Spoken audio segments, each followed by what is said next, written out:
Hey everyone, I started YouTube in 2012 when I decided to start reviewing chapters of the Bleach manga on a weekly basis, around the start of the beginning of the Thousand Year Blood War arc in fact. Now I did this for two major reasons, the first one being that I felt I had enough knowledge and insight into the franchise where I could maybe offer something new and of value to you guys as fans through my discussion and analysis. But the second reason I wanted to do YouTube was far simpler. I loved the series, I adored it, and I just wanted to talk about it on a weekly basis to other like-minded fans. I have been loving, living, and defending this franchise for over a decade at this point, and that has taken up numerous forms across many different avenues on the internet, whether that's from a range of different forums, from one manga to Bleach Exile to Bleach Asylum, to the many drawings I do that some of you might know. I absolutely adore Kubo's art style, of course, and my own art style I've just completely emulated his unabashedly. Basically tried to steal his as much as possible because I do absolutely love it, and I love to try and fill in the gaps and create my own stories around Bleach. I've always loved this series more than any other series. I mean, of course I do, otherwise I wouldn't sit here and talk about it to a camera for many hours. I do love Bleach. But there's been one constant, one through line I have noticed alongside the passion that I have seen from fans for over a decade, and that has been Bleach hate. No matter where you go, whether it's Reddit, whether it's one of those forums I mentioned, whether it's in the comments on a YouTube video, there has always been hate dogging the Bleach franchise, you know, and hate might sound like a strong word, and for many people it's constructive criticism of the franchise, criticism that is absolutely warranted. You know, I'm a huge Bleach fan, but I'm not going to sit here and pretend it's a flawless, perfect series. No series really is, apart from maybe Fullmetal Alchemist Brotherhood. But for the longest time, it was the cool thing to hate on Bleach. It was the member of the big three that a lot of people kind of saw as the runt of the trio. A lot of people love to hate on it, love to hate on Kubo, on his trolling, all that sort of thing. It's always been there. It's been a big part of my Bleach experience. I've known it for so many years now that seeing this sort of thing doesn't really faze me. Now recently, over the last few days, I've seen this kind of talk cropping up more and more, and I would assume it is in relation to a very popular YouTuber called Super Eyepatch Wolf putting out a brand new video called The Fall of Bleach 4 Years Later. Now this video I think is designed to be an addendum or a sequel of sorts to his original video The Fall of Bleach, which in the last 4 years since the manga has ended has amassed over 3 million views. Obviously my channel is nowhere near that kind of size. I'd love it if it was, but it's not. It's a drop in the hat in comparison, but I would like to kind of talk to you guys today about this sort of video, not tearing it apart or anything like that, but I want to give my perspective. I want to give my perspective on the Bleach fandom and what it means to be a Bleach fan, but also what Bleach means to me as an individual. If you want a more comprehensive, super in-depth takedown of Super Eyepatch Wolf's video and some of the mistakes he does make in there, my good friend DBZ Imran is creating a video. It's probably out right now. I'd go and check it out. It's going to be super in-depth, super long, sort of video essay style. Probably well worth your time. So like I said, I'm not going to spend a lot of time talking about Super Eyepatch Wolf's video really, because to be honest, I don't disagree with all of it. Some of it is incorrect, and we'll get into some of that in a minute, but a lot of it is his own opinion. And yes, it's a bit of a shame that a video that's going to get so much traction is essentially just dunking on the series again, especially when people are more excited than ever for its return. The timing definitely doesn't feel like a coincidence, and it is a bit of a shame. But just because a YouTube video has come out doesn't mean you can't be excited. It doesn't mean that you can't look forward to the Thousand Year Blood War arc coming back in the anime, and it doesn't mean you can't look back at the manga with fond memories if you have them. But regarding Super Eyepatch Wolf's video, when the initial Fall of Bleach video came out, of course I saw it being bandied around, but I personally will hold my hands up and say I never watched it. At the end of the series, I was very happy with where I was in relation to Bleach as a franchise.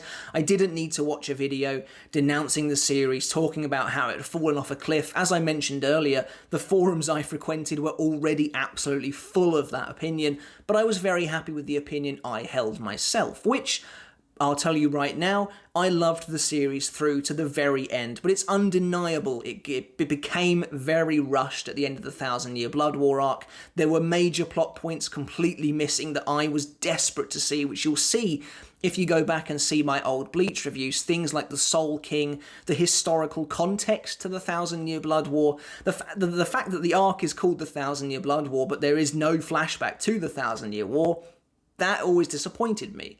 And obviously some of that is attributed to Kubo's failing health, his ill health, his torn ligaments, all of that sort of thing. He busted himself creating this weekly manga that I will forever be grateful for, because it is quite clearly basically my favourite franchise of all time. Regarding Super Eye Patch Wolf's new video, however, I do appreciate that he has gone back and made some corrections to the generalizations he made in the first video. I have watched this new one in its entirety. It's incredibly well made. I could only dream of being able to edit a video like that, as you can clearly see. But I do appreciate that he has kind of put his hands up and said some of what I said was wrong.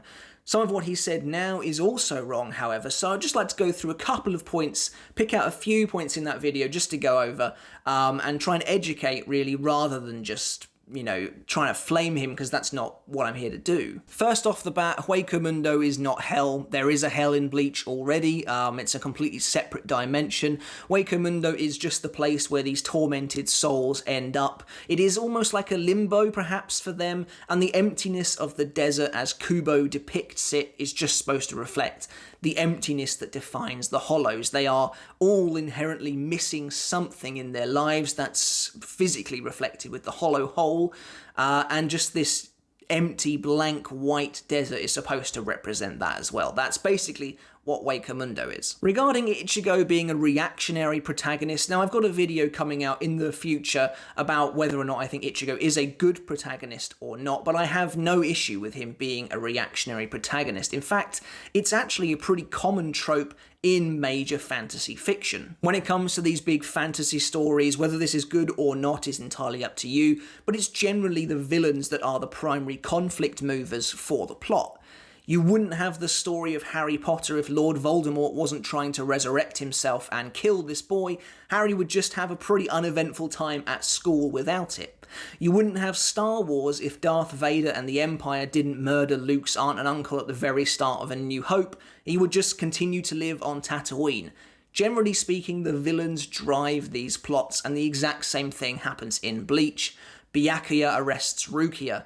Aizen rebels against the Soul Society, Ginjo seeks out Ichigo, and Yhwach invades the Soul Society. It's generally always going to be like this. I also don't necessarily agree with calling the world building poor, particularly around the Soul Society, where I think Kubo's done a pretty admirable job of creating an entire society of people with a well-established hierarchy, with judicial systems, with royal systems, monarchies, and everything like that.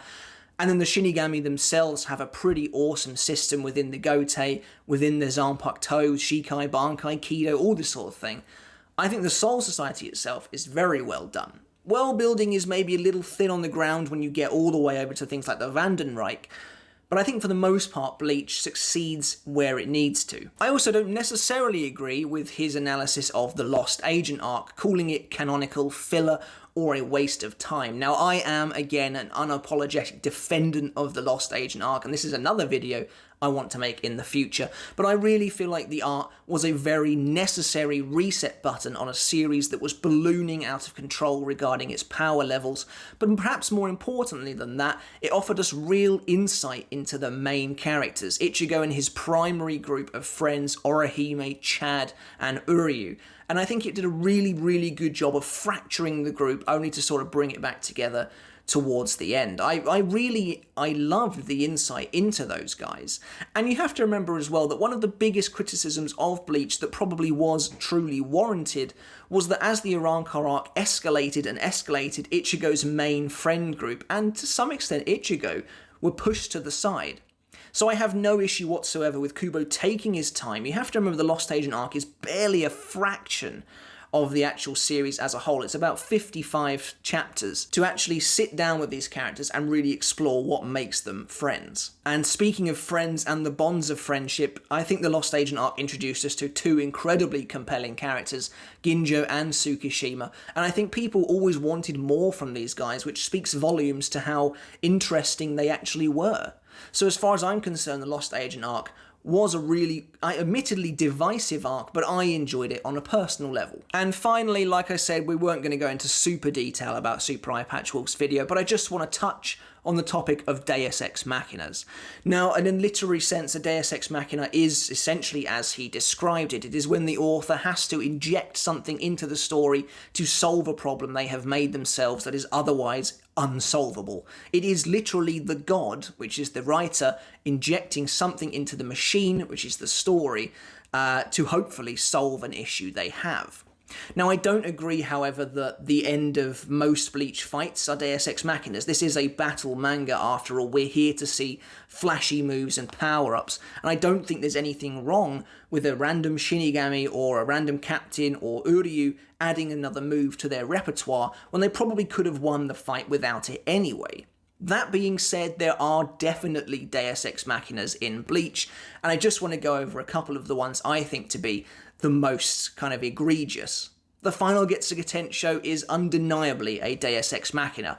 Aizen has become a godlike, unstoppable being who is inching ever closer to succeeding with his goal of eradicating Karakura Town. Time is short, and Ichigo needs a get-out-of-jail card quickly, or else everything is finished. But we know Ichigo can't defeat this guy. Aizen has, with basically no difficulty, defeated Urahara, Isshin, and Yoruichi, so there should be no way to see victory.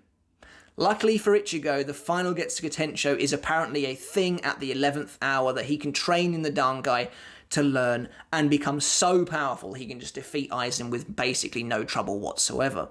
The fact that the Dangai runs slightly differently regarding time is no Deus Ex Machina. It's actually quite clever.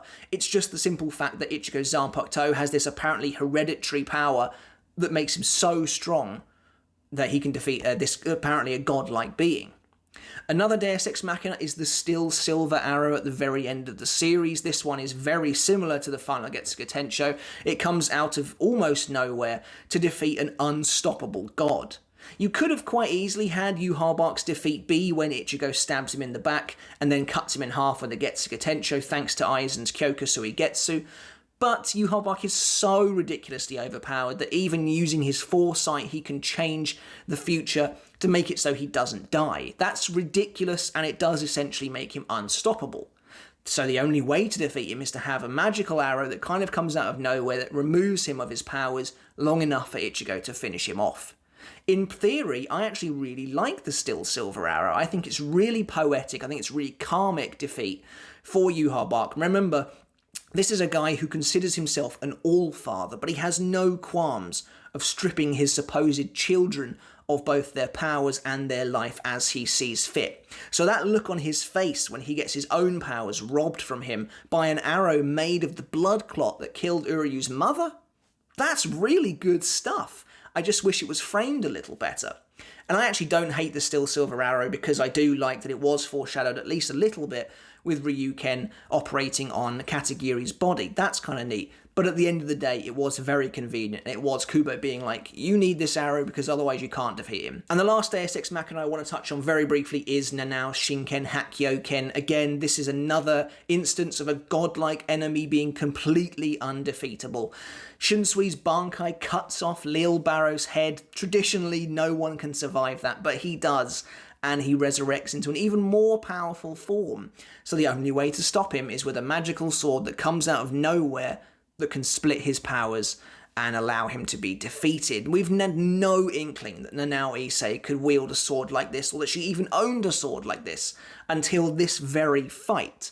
That's what makes it a Deus Ex Machina, the fact that it only appears now. What would have been nice, how I would have changed this, is I would have incorporated it into some kind of Soul King backstory. Way back when Yhwach is maybe talking to Ichigo about the Soul King, he says, his body was split by the sort of magical Issei sword, something like that. And then you'd be like, Issei? That's Nanao Issei's family, isn't it? Does she have some kind of familial sword, and then yes, she does, and she can use it against Lil Barrow in the future. That's probably how I would have done it. Regardless, those are the three major Deus Ex Machinas that I wanted to talk about, but as far as Super Eye Patch Wolf video goes, I don't think every kind of power-up in the series can really be considered a Deus Ex Machina, which can quite easily be considered just another kind of feather in each Shinigami's cap. At the end of the day, Super Eye Patch Wolf's video is just another YouTube video, despite how popular it actually is and how popular it probably will be. What really matters is how you feel about Bleach as a series. Now, I can't say I even disagree with all of his video. There are some issues with Bleach that are just simply not that controversial to talk about, and much of what he says has been well documented throughout Bleach's existence. One of them is self-admitted by Kubo, that his natural way of progressing a story is just to introduce more and more characters, and so by doing that, yes, it obviously means the captains will be well developed, the Espada slightly less so, and then the Sturmiters even slightly less so than that. But I mean, how much does that really matter to you? No matter what, just because this video has dropped now, you're still allowed to be excited about Bleach and about the future of this franchise. And I don't think Super Eye Patch Wolf is necessarily saying you shouldn't be, he's just giving his own opinion. To round out this video, Bleach is what you make it to be. It's what it is to you. The series means only as much as it means to you. There's plenty of reason to be excited. The 1,000-Year Blood War would not be coming back as an anime if they didn't think people wanted it. The hashtag I'm Still Bleach was a thing for a reason. During the gap when the manga ended, people never gave up hope. Retro Rhino created a freaking anime episode because he was so passionate about seeing the series come back. I've spent those 4 years constantly drawing Bleach non-stop. I tried to even make a sequel to the manga, but guys, it's just so much work. But what's key is that people never gave up on the franchise because there is so much to love here. And it's the same franchise I've been loving for over a decade, flaws and all. I think a big part of truly loving a series is being able to see its flaws as well as everything it does amazingly well. I think what's important is not to attack someone for their opinion, but to educate them when they make a factual mistake and then be content with their opinion of the series. I know Bleach has its flaws. In my last video, pretty much, was literally talking about how Kubo threw away 2 promising bad guys, but as far as I'm concerned, that's all part of the fun of the series. Bleach is an enduring series. Whether or not its popularity trailed off towards the end is trivial. You and I, fans of Bleach, who continue to comment in the comment section on YouTube, continue to talk on Reddit, continue to play Bleach Brave Souls, all that sort of thing, are evidence that it is an enduring series and one that will continue to last even beyond the point of the 1,000-Year Blood Wars anime adaptation. If you loved Bleach right up until the end, then you and I are exactly the same. No YouTube video can take that away from you, whether that's Super Eye Patch Wolf or something I say. At the end of the day, what's important is what Bleach means as a series to you. And if, like myself, you cherished those days on forums like Bleach Asylum, and you still comment in videos today, then you are still Bleach, and you are emblematic of everything the I'm Still Bleach hashtag stood for during that period of time between the end of the series and where we are now, where excitement really has never been higher. So I would urge you guys not to attack anyone, not to necessarily even address the hate. Just remember that what Bleach means as a series is just what it means to you as an individual, and to continue looking forward to the return of the Bleach anime with the 1,000-Year Blood War arc, which I know we're all incredibly excited for. Thanks for watching, guys. I hope this video made some semblance of sense, but until next time, I'll see you later. Goodbye.